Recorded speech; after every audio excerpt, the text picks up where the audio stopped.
Hello. It has been probably a year since I last posted on YouTube.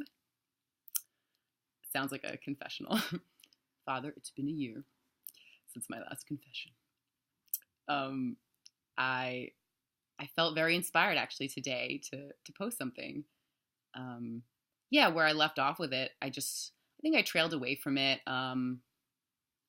I last I posted, I think I was still in Florida. And now this is the first season, winter season, that I was in New York instead of Florida. So I feel like I made it. I feel good about making it in the winter. Um, yeah, I didn't know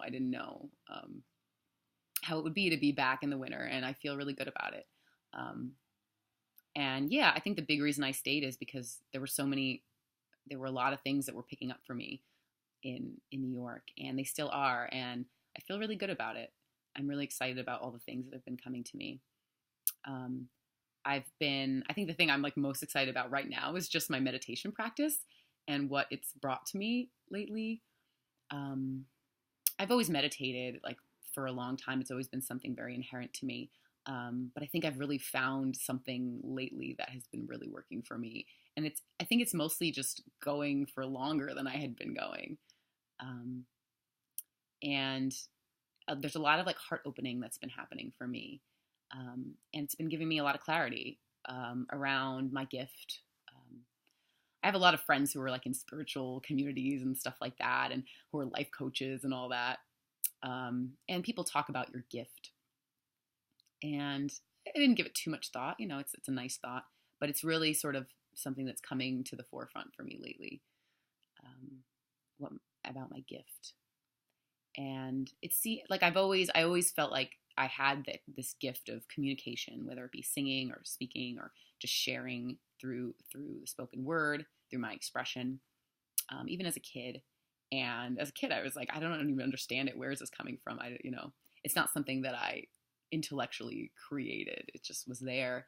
Um, and I feel like now I'm really understanding the gift that it is and the power that it has.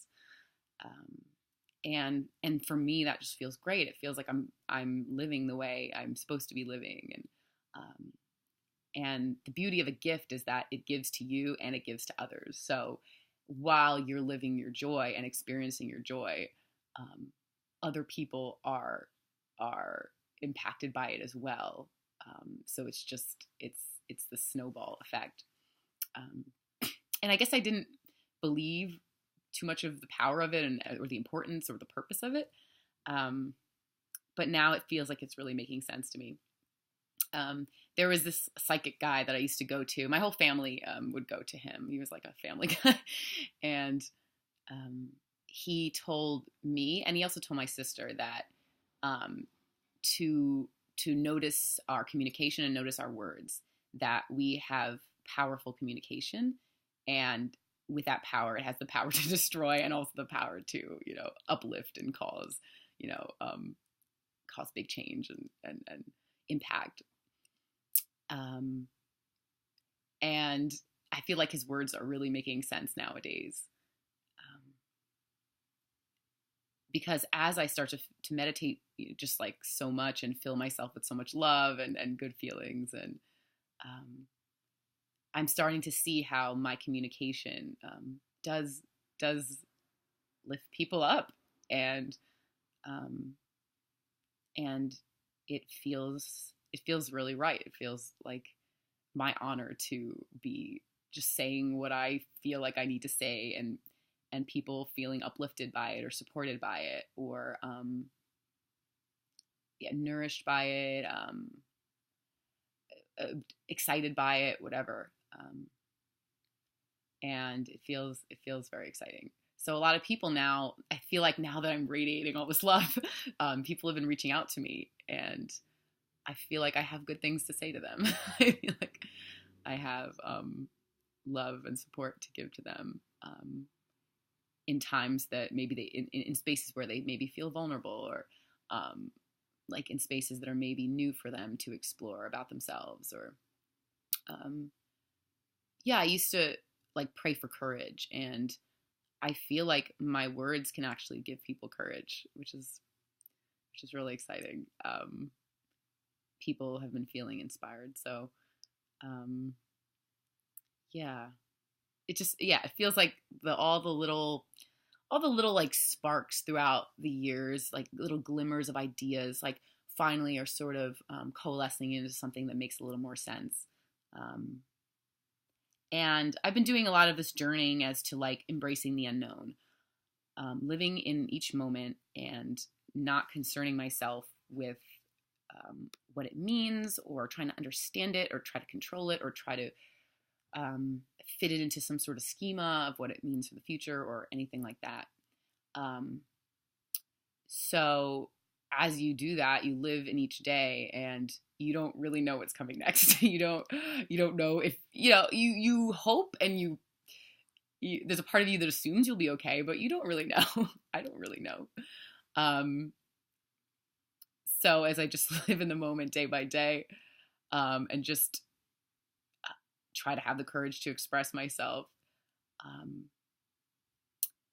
now I guess I'm seeing more of the impact that it has, and how it's helpful, and so it's exciting to feel like there's like there's like a reward at the end of, because I think what I've been finding really exciting about meditation is spending a lot of time with it. And I used to do meditations maybe for 15-20 minutes per day. But I don't know, throughout the day, I felt like a lot of things I did were very meditative and in that state. I love to journal and I would do stuff like that. But deliberately just sitting for an hour or 2 hours, like that seemed crazy. But I'm also approaching meditation a little differently now. It's not so much about clearing my thoughts as it is being with my thoughts. Because there's still an element of rejection if you're trying to say one thought's better than another and clearing them. So I think that was a big breakthrough for me,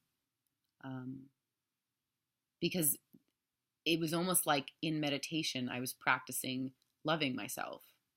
Because every time if I meditate and I try to clear a thought in a way that's transmitting not a love, it's transmitting a rejection.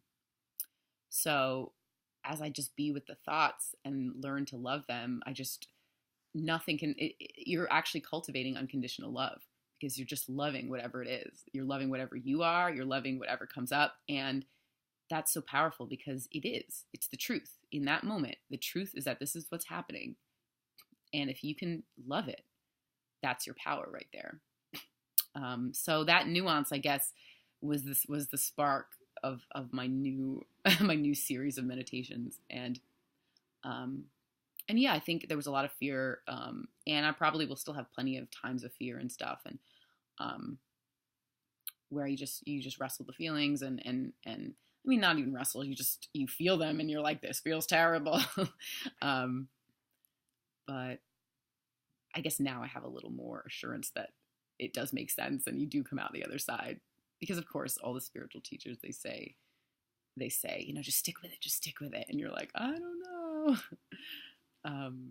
So now I can see that you do come out the other side. And to trust that, just the feeling of that. So there's a certain sense of invincibility that I would say I feel now, because